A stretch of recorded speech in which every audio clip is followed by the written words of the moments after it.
చిన్నప్పుడు మా ఫ్యామిలీతో తీర్థం వెళ్తే అక్కడ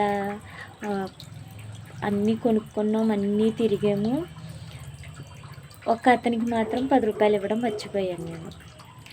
అన్నీ కొనుక్కున్నాం, అన్నీ తిరిగాం, గుర్తు రాలేదు. ఇంటికి సగం దూరం వెళ్ళాక గుర్తొచ్చింది.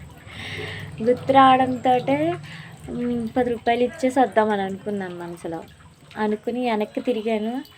ఈ 10 రూపాయల కోసం వెళ్ళాలా, అంత అవసరమా, నేను బోల్డ్ కొనుక్కున్నాం కదా, 10 రూపాయలకి ఏముందిలే అనుకున్న తప్పుకి ఇంటికి వెళ్ళి చూస్తే 100 రూపాయలు సరిపోయింది నాది క్లిప్పు. 100 రూపాయలు ఇట్టుకున్నాను క్లిప్. అది మొత్తం ఇరిగిపోయి ఉంది. 10 రూపాయల కోసం చూసుకున్నాను, వెనక్కే వెళ్ళనని అనుకున్నాను. 100 రూపాయల క్లిప్ పటాపంచలు అయిపోయింది అన్నమాట.